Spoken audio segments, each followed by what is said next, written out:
To welcome you once again to the continuation of your news and current affairs program TMI, reaching you live from our Lagos Network studios on the ITV network. I am Joshua Okata. On the program today, our focus will be on the viral video of a prominent Niger Delta chieftain in the person of Chief Government Ekpemepolo, otherwise known as Tom Polo, who was allegedly engaged in Naira mutilation or Naira abuse, if you like, on his birthday celebration in May. Of course, the EFCC in this case have reacted to the viral video, stating on their verified X platform that nobody is above the law. Tom Polo has questions to answer. Of course, you did agree that this statement by the EFCC is coming against the backdrop where Nigerians over the weekend called out and criticized heavily the commission for its assumed, hypocrisy and of course bias when it comes to the dispensation of justice, especially with regards to selected Nigerians across various divides. Well, to have this conversation this morning, I am being joined virtually by the person of Daniel Ojukwu. He is an investigative reporter. Good morning, Daniel, and thank you so much for joining us. Good morning, Josh. It's a pleasure to see you again. All right, now let's go into our discussion this morning. But before we delve into the issue concerning Tom Polo and the EFCC, what's your take as regards the dispensation of justice? Because some Nigerians are of the opinion that there is nothing called the justice system in Nigeria. In fact, they view the justice system as an expensive commodity that is exclusively reserved for some selected Nigerians whom they call the highest bidder. What's your take on that, first of all? Okay, justice in Nigeria has been abused over the years, and it's understandable to see that several Nigerians have lost faith in the system. Because if you look at the history of Nigeria, spraying of the Naira, what we call it spraying of the Naira, which is often defined as mutilation, is a Nigerian thing. It's in our culture. It's something that has come to be. I understand where several institutions may come from, like the CBN. CBN actually began the whole complaint about it, saying that it weakens the Naira, has the potential to cause damage down the line. And Nigerians will tell you that this is something that the elites do. It's something that high and mighty, the middle class, the low class, everybody does. So we cannot selectively punish people. If we want to use the instrument of the law to address this issue, then everybody should be in jail.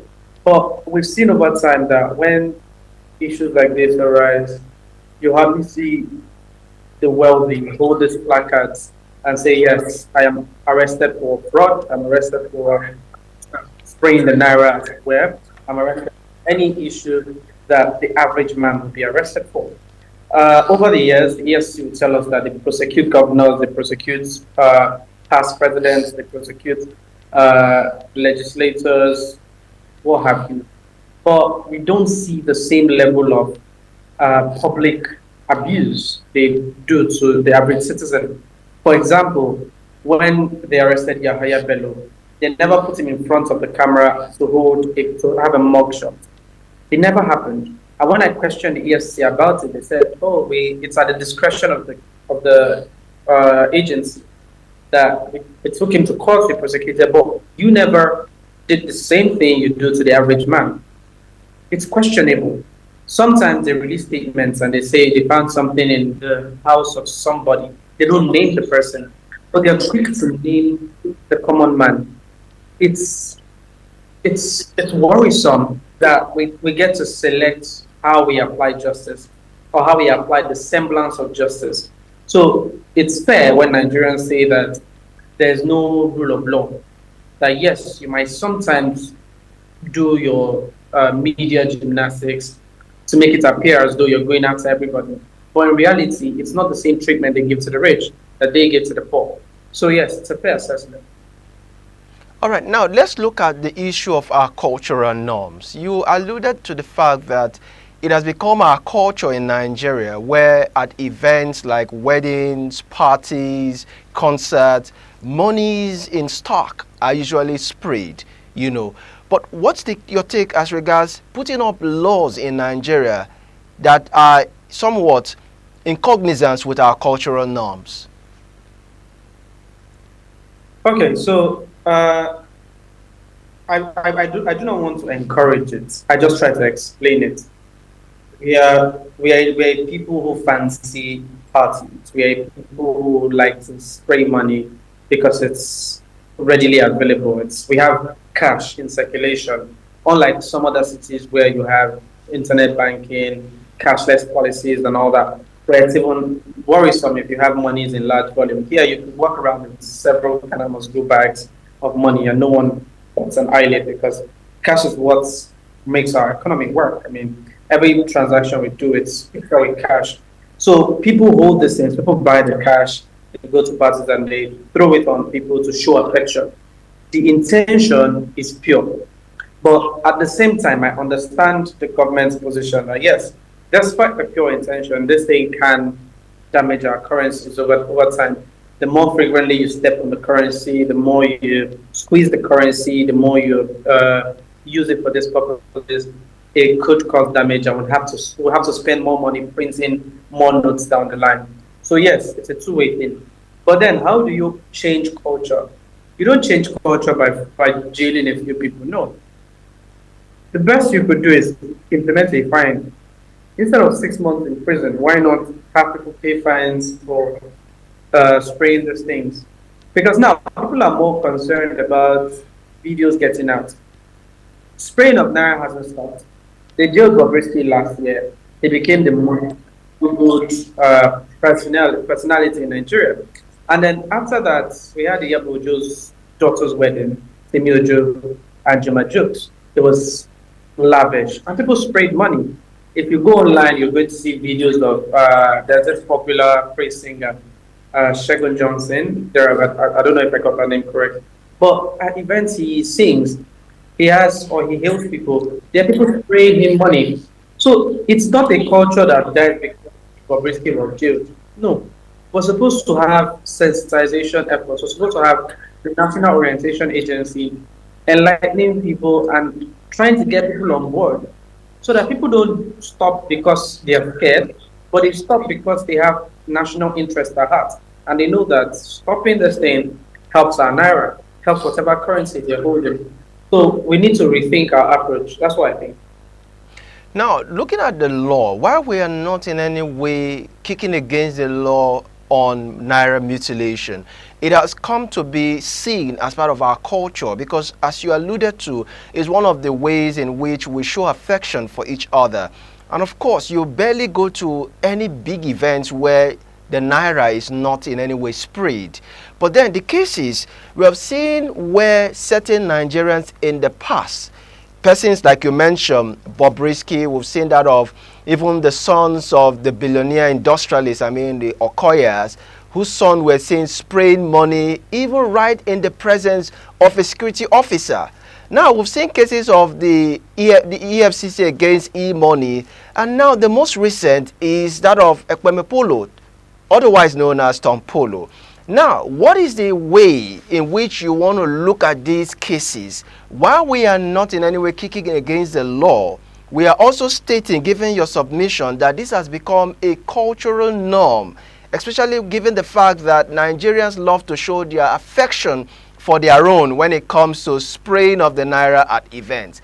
Now, we've seen cases in the past. Bobrisky is one of which, we're talking about earlier. We're also talking about that of e-money versus the EFCC. We're also looking at that of the sons of the Okoyas, the billionaire industrialists, whose sons were seen spraying Naira in the presence of security operative. Now, we're having the case of Tom Polo.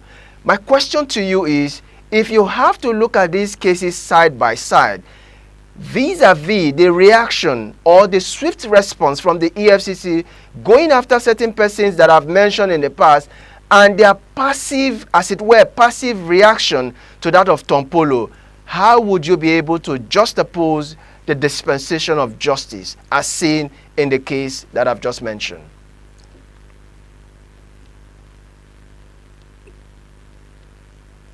Okay, it's not very black and white. Sometimes it does look like the EFCC intends to work. Sometimes it looks like they want to spread their tentacles across multiple spheres. But it also looks as though they're being stifled. It looks as though they're not as independent as many would think. And it also looks sometimes as though they're being uh, giving us half truths. They're not being as open and transparent as they should be. Now, there's nothing to be diplomatic about in the Tompolo case. Why I do not support the Naira abuse legislation, I don't support prosecuting anybody for it. But if we're going to apply the law, we should apply it fairly, we should apply it equally. What questions would you ask someone when you have evidence? I mean, nobody comes out to say Bobrisky has questions to answer, or Kubana Chief Priest has questions to answer, or Imoni has questions to answer, or Terry Apala. Nobody did that. But because you know, it's a public relations thing. You have people talking on social media that, oh yes, this person did this. Why are they not going after him? So they have to look at their reputation and say, oh look, if we do not do anything about this, we then look like we're being we're being what's the word now? Two-faced. We're being unfair to the public. So they now have to put out a statement saying, we know that this happened and we're going to do something about it. It's similar to what happened in the case of Rahim Okoya, Wahab Okoya, and the police officer. Now, the police saw the video. Police saw that their personnel was in that video. And what did they do? They quickly said, look, we're sanctioning this person, we're putting it before a panel, we initiated the process of sanctions. But the EFCC saw the same video and said, we invite him questioning. And after questioning, nothing happened. Now, one may look at that and say, oh, yes, the police was fair enough to sanction their personnel for not taking action, but the EFCC was not, because they could have done something. Now, if we turn the tables and we put a random Nigerian together with the IGP, and probably the random Nigerian was spraying in the presence of the IGP, the police would never do anything against the IGP, despite the fact that he's also a policeman and he's also breaking the law. Nothing would ever happen to the IGP in that scenario. But if it's the average Nigerian, EFCC would sanction that person. And the narrative you probably hear is that the IGP didn't see it, despite there being video evidence. So it's being picky. You know that if you go after this person, you offend some high-ranking members of society, you offend some government officials, you offend some politicians. Those are the things some of these agencies look at before they take decisions. Now, Tompolo is someone who protects pipelines for the government. He's a government contractor. So he does these things. He has friends in power. He has friends in the corridor of power.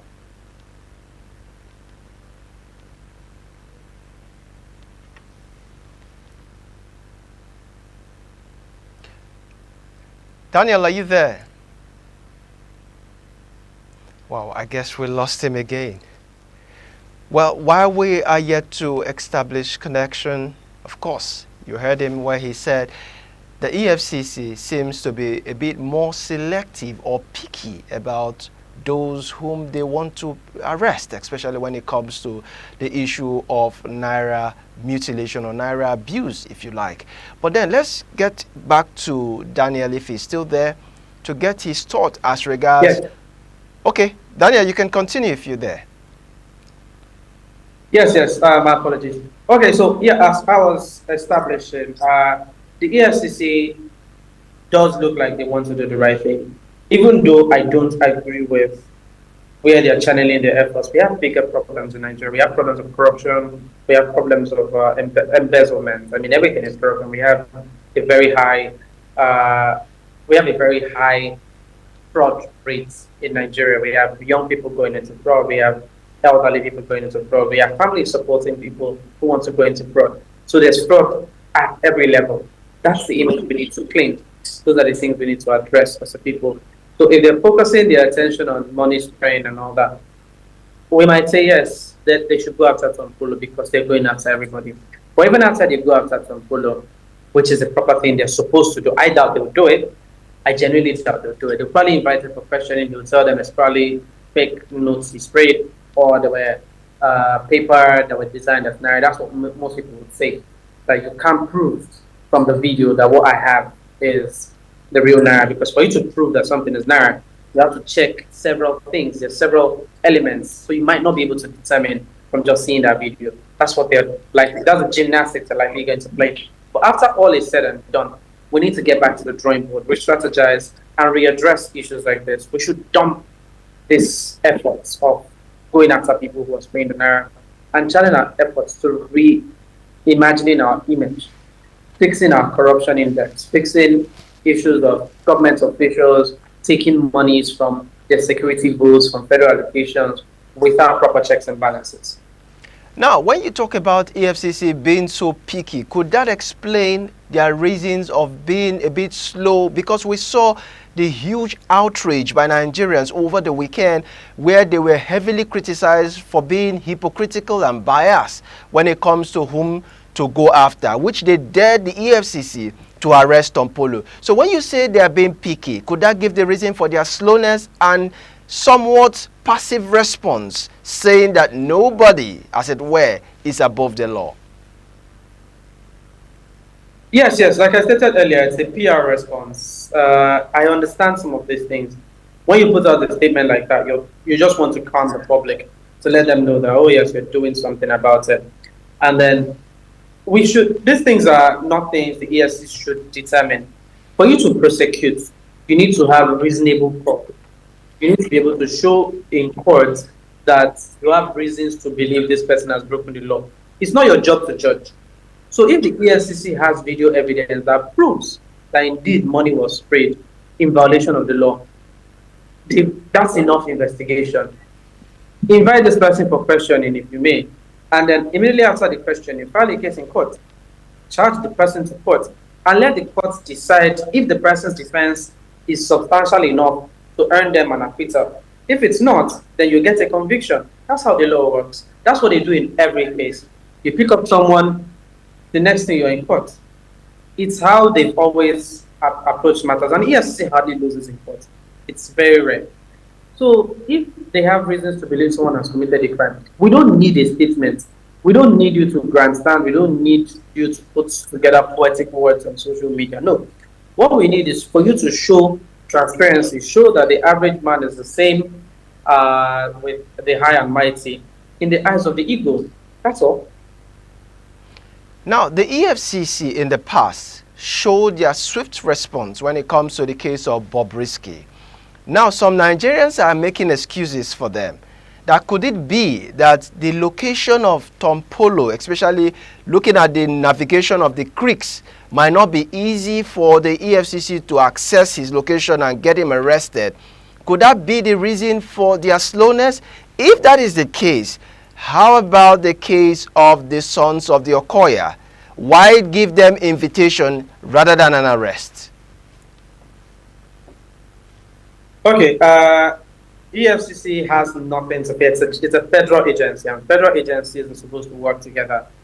I don't believe in rushing to arrest the person, especially if the person is not a flight risk, they're not a danger to society. The proper thing to do is send an invitation. When you send an invitation, the person comes in, you explain the situation to them, you place them under arrest, charge them the next day. Simple and straightforward. If you're not going to charge, fine, but please give them an invitation. Now, in the case of the Okoyas, they invited them, they asked them questions. Until today, nothing has come of it. It's been months. Nothing has come out of that investigation. I spoke with the EFCC spokesman, Dele Oyewale.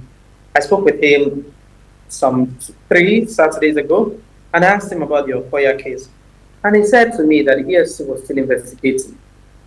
And I'm like, how can you still be investigating when you have video evidence and you've invited the boys for questioning? All you needed to do was show the boys the video and ask them questions like, is this you in the video? Obviously it is. Is that money in the videos? Yes, it is. Go to court. I don't imagine what questions you probably want to ask a person when there's video evidence. It's like you see a person commit murder on camera, and then you're asking the person, "Did you commit murder? Is this defined as murder? Where you were standing on was the pavement? The person you killed is a minor or something? What was the motivation for doing that?" This is a simple open and close case. It's the same thing Nigerians are saying. We don't need to sugarcoat it. It's simply because of the last name they have. That's why nobody is taking a case like that seriously.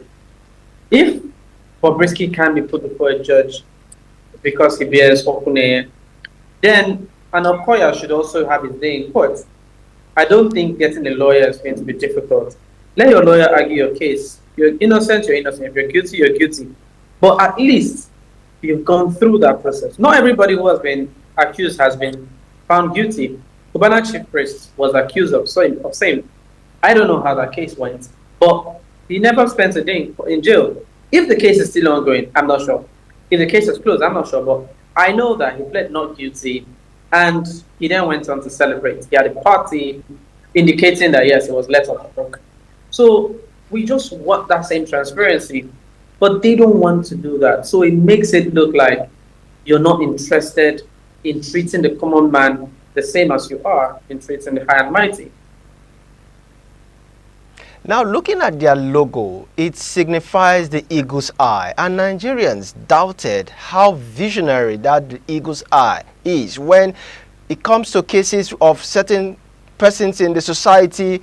They tend to look the other way. But when it comes to people, just as you mentioned, whose last name does not ring a bell, they go after such persons swiftly.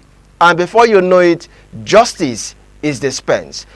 Going forward, what do you think the EFCC needs to do in this case to be able to redeem the image they once had? Okay, for the EFCC, it's, when I started, I did mention that the agencies sometimes look like they're interested in fixing things, but they are stifled. They're not independent. So for them, it's difficult. I know the EFCC has had dossiers on several high-ranking members of society. I remember when Bauer was going after some specific politicians and he got kicked out of the EFCC. I remember when Magu was going after some people, and the next thing, he lost his job, he was suspended, they had the code of conduct thing came at him and all that. So it's difficult for you in the EFCC to do a lot of things. I believe that people should have consciences. If you see that someone else is encroaching on your business, someone else is taking advantage of your role to abuse things, you should be able to resign and come tell the world that, look, this is the situation, we can't do anything. So what we need going forward is legislation that makes things truly independent. The judiciary is not independent. INEC is not independent. EFCC is not independent. Several agencies that are supposed to be the hope of the common man are not independent. Where you find some glimmer of hope is areas like the National Industrial Court, areas like the Federal Consumer and Competition Protection Commission. I think I must have jumbled that up together, but the FCCPC, at the end of the day, we have several agencies like that who sometimes, even NIS, is it? No, MBS rather. That's the National Bureau of Statistics. Sometimes they do work, and then you look at, oh, the government did not influence what these people produce. So it looks like we are making some progress in that regard. But even with the MBS, we've also seen infiltration of government. There are some statistics they release, and the government says, no, hold this down, and the website goes up. And sometimes you see the government. Daniel, I guess we just have to leave it at that point now because we are truly pressed for time. But best believe we're going to invite you some other time for us to be able to take this discussion further. Thank you so much, Daniel Ojukwu, investigative reporter, for sharing your perspective with us on the show this morning. We really appreciate your time. Thank you for having me. Thank you so much. All right. So that's our offer for you from the Lagos Network studios.